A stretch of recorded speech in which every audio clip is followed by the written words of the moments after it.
జై శ్రీరామ్. అందరికీ నమస్కారం.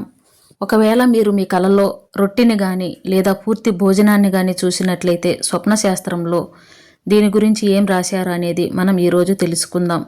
ఈ వీడియోకి ఒక లైక్ కొట్టి మా ఛానల్ని సబ్స్క్రైబ్ చేసుకోండి. లైక్ కొట్టడం మాత్రం అస్సలు మర్చిపోకండి. అలాగే జై శ్రీరామ్ అని కామెంట్ చేయండి. దయచేసి మీరు వీడియోని ఎక్కడా స్కిప్ చేయకుండా పూర్తిగా చూడండి. ఒకవేళ మీరు మీ కలలో రొట్టెని లేదా చపాతీని ఇలాంటివి మీరు తిన్నట్టుగా చూసినట్లయితే ఇది చాలా చాలా మంచి కళ. రాబోయే రోజుల్లో మీకు ఆర్థిక లాభం కలుగుతుంది అని అర్థం. అంతేకాకుండా రాబోయే రోజుల్లో మీరు ఏదో ఒక రకమైన మంచి అవకాశాన్ని పొందబోతున్నారని ఈ కళ మీకు సూచిస్తుంది. అదే ఒకవేళ మీరు మీ కలలో పూర్తి భోజనాన్ని చూసినట్లయితే, అంటే ఇప్పుడు హోటల్లో మనకి ఫుల్ మీల్స్ అని ఇస్తున్నారు. అందులో అన్నం ఉంటుంది, చారు ఉంటుంది, 2-3 రకాలు తాలింపులు ఉంటాయి. ఇలాంటివి మీరు కలలో చూసినట్లయితే ఇది కూడా చాలా మంచి కళ.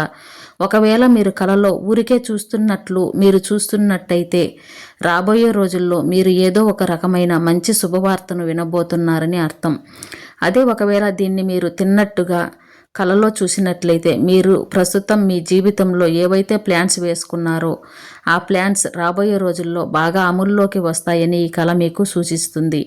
అదే ఒకవేళ మీరు మీ కలలో ఇలాంటి భోజనాన్ని తినడానికి ప్రయత్నిస్తున్నట్లు మీరు తినలేకపోతున్నట్టుగా మీరు చూసినట్టయితే అది అంత మంచి కళ కాదు అని చెప్పవచ్చు.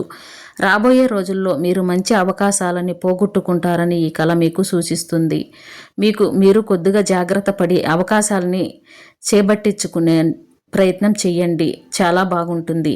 అదే ఒకవేళ మీరు మీ కలలో మీ శత్రువుతో కూర్చొని మీరు భోజనం తింటున్నట్లుగా చూసినట్లయితే రాబోయే రోజుల్లో మీ శత్రువులు, మీ కాంపిటేటర్స్, వీళ్ళతో మీకున్న సమస్యలు తీరిపోతాయని మీకు సూచిస్తుంది.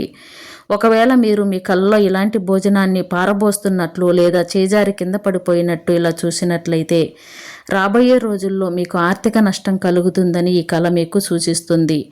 అందువల్ల ఇలాంటి కళ వచ్చినప్పుడు కొద్ది రోజులు జాగ్రత్తగా ఉంటే చాలా మంచిది.